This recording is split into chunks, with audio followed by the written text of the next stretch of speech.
Today I'm going to be starting a new series called the Makeup Tutorials within Entropia Universe.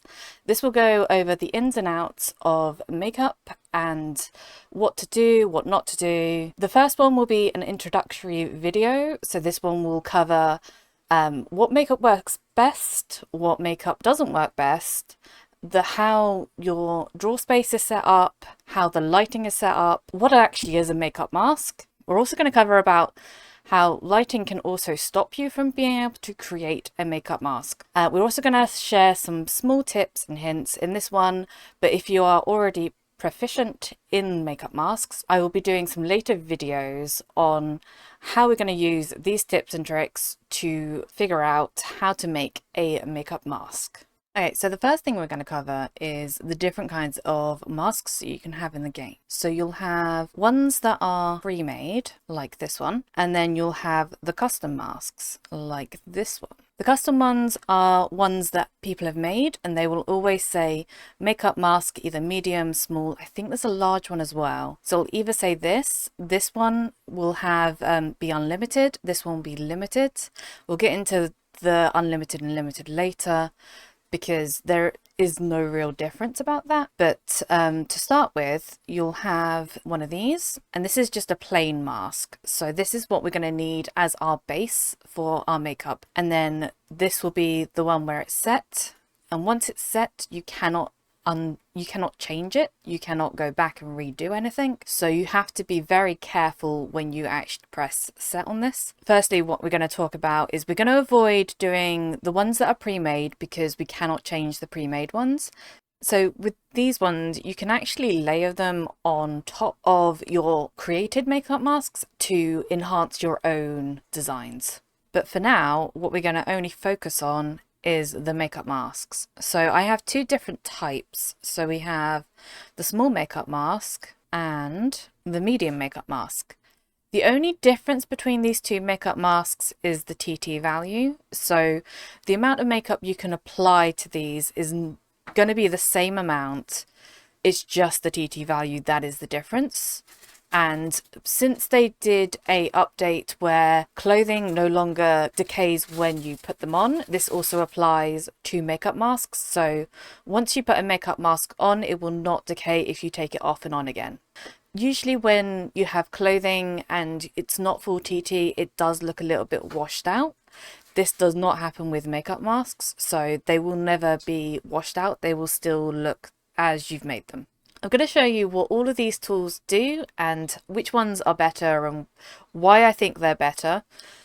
We have to keep in mind that when you're doing makeup masks, the RAM will start to incline, and the only way to stop the RAM from inclining is to stop the makeup mask, log out and log back in. This is the only problem I think with makeup masks at the moment, is there is kind of like, I think, a small memory leak. So we have to be very careful with it. But if you do crash when you are doing a makeup mask, the internal game system will save it. It's not like you have to save it before you crash. So I'm going to explain also that if I open this, I can put these in here, and this technically means that the makeup masks cannot see, well, the makeup cannot see the makeup masks. So for all intents and purpose, I do not have a makeup mask at the moment. But what I can do is I can go to the makeup, right click it and press start makeup. So this will bring up this box and it will say you do not have a valid makeup mask in your inventory. The mask needs to be empty and have a usable condition, otherwise the masks are not possible to equip. You can still try the makeup system out. The session will back up continuously. You can load them back up on your next session and apply it with any valid makeup mask you may have then. So this means that we can use the makeup without having the makeup mask. So if you want to just test out makeup and you've gotten some of these in your loot, which tends to happen quite a lot, and then people end up having to TT or sell this to other players. But what you can do is you can test these out without having to have that makeup mask. So if we press OK, We can then use all these, but we cannot apply it.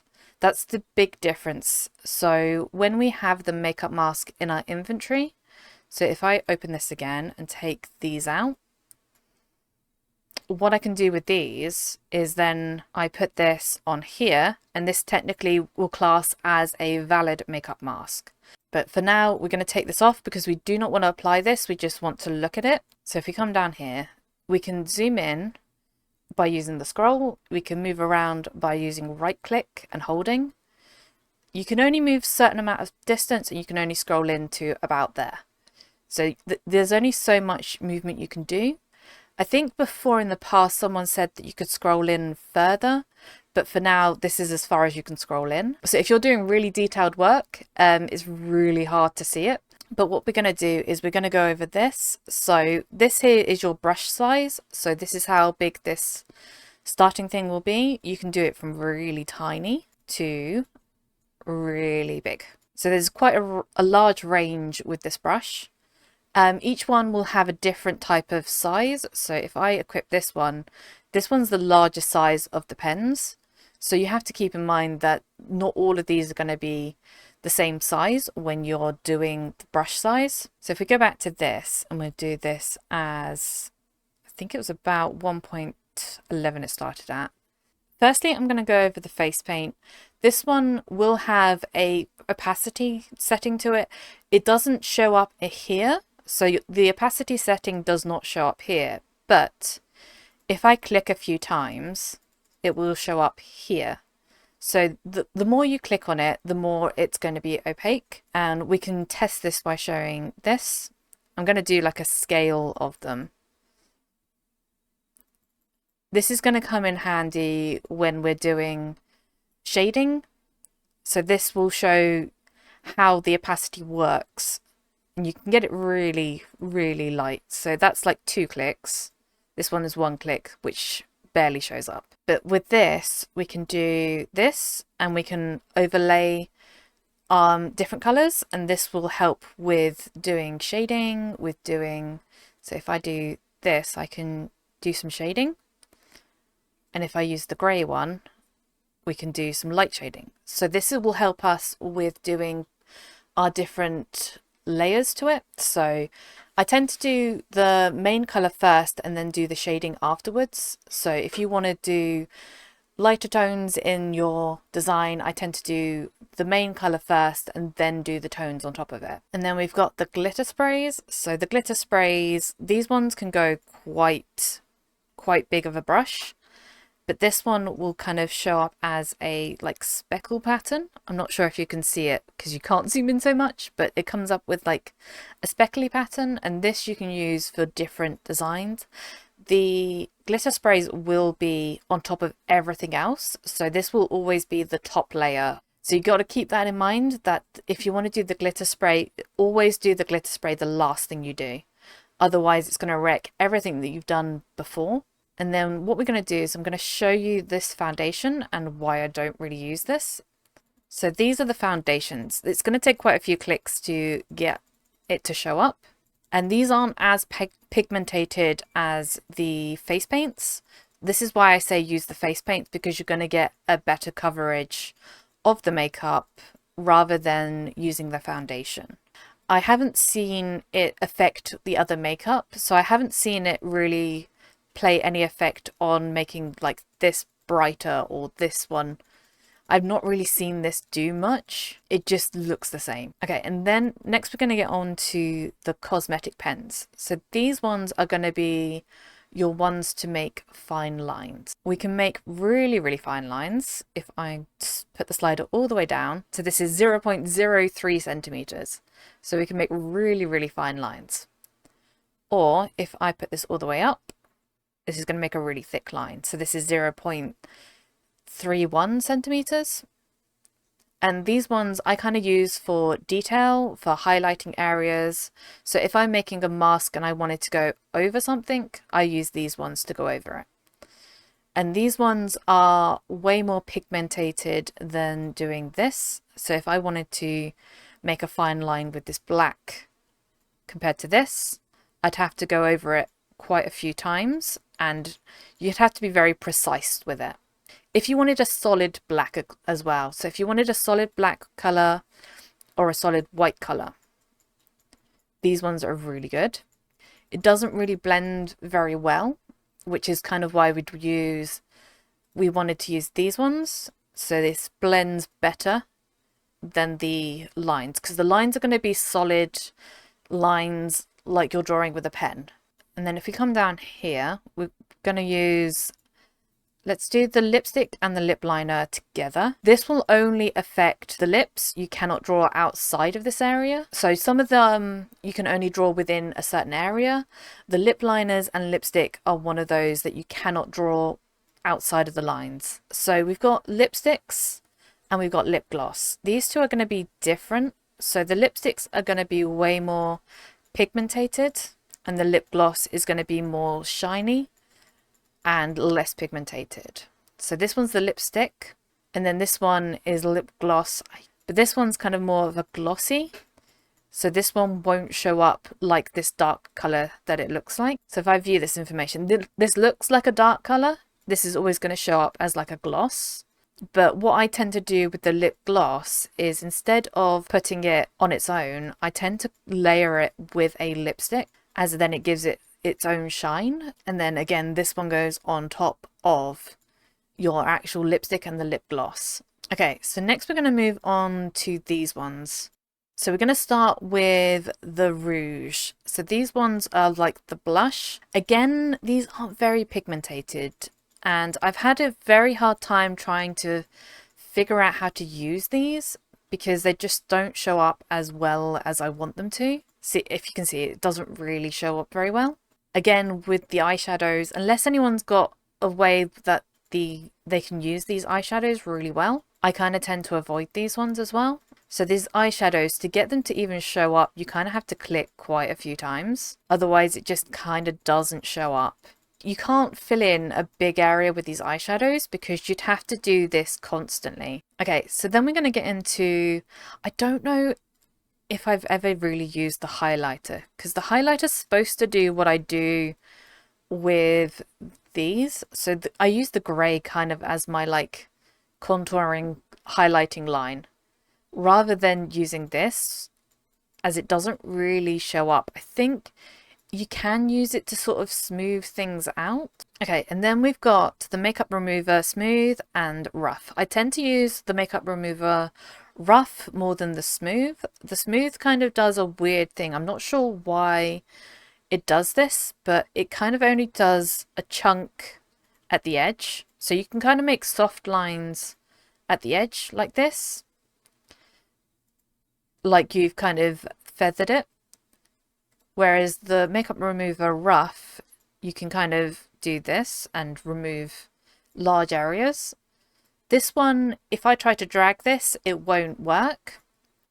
Only removes where you've clicked. You can have a little bit more control over this one than this one, but this one will only remove what is within the area.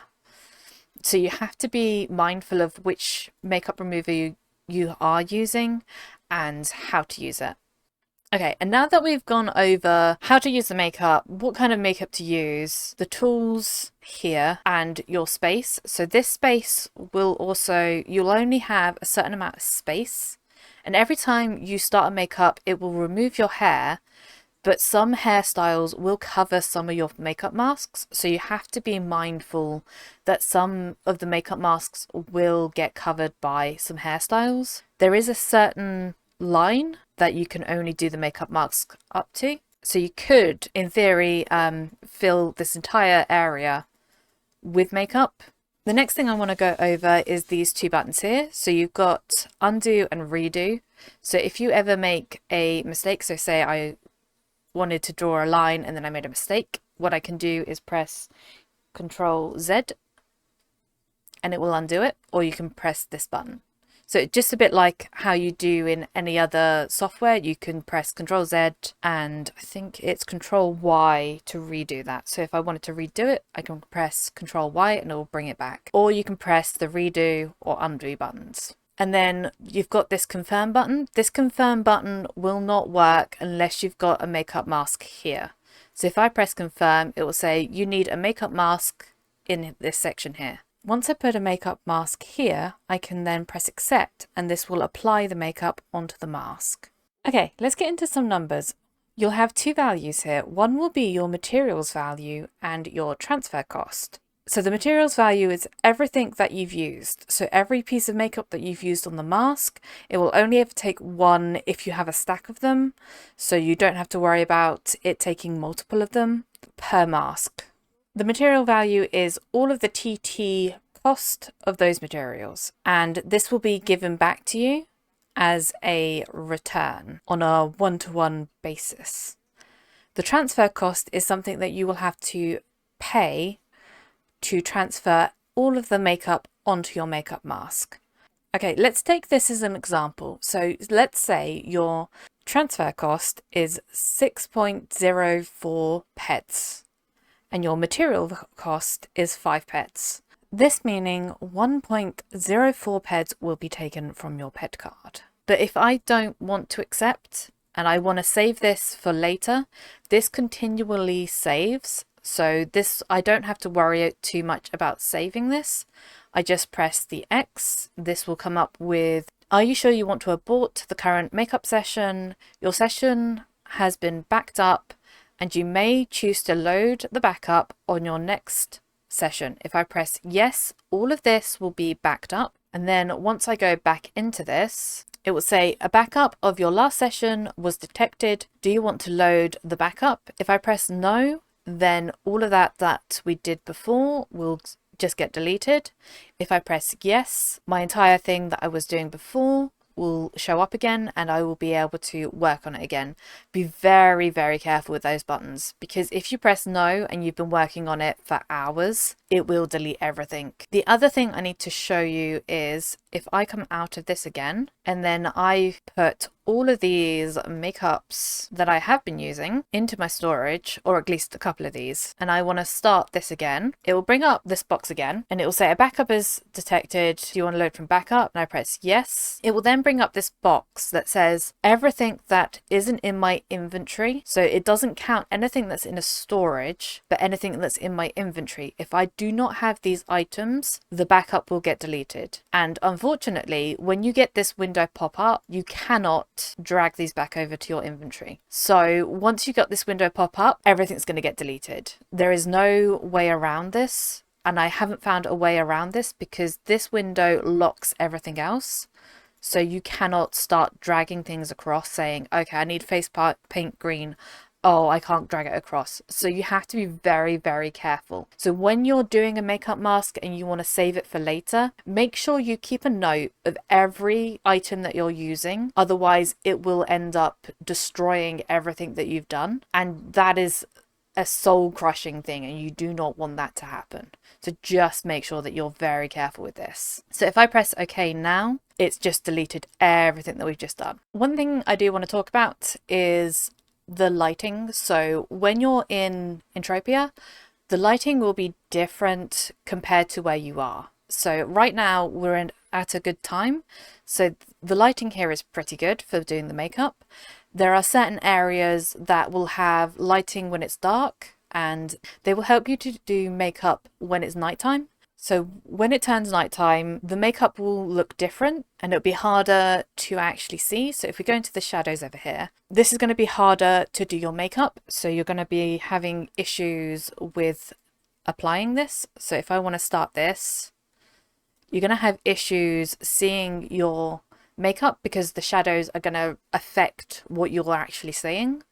So this is going to really impact how your makeup's going to look. What I would say is find a really well lit area. You don't want it too well lit because if it's too well lit, then it's also going to bleach your skin and you won't be able to see anything. So some lightings will actually make your face too bright and you won't be able to see the colors or what you're doing. So be very careful where you start your makeup. and be cautious of the day-night cycle. So when it turns nighttime, you need to find an area where you can carry on doing your makeup without the light getting too affected by what you're doing.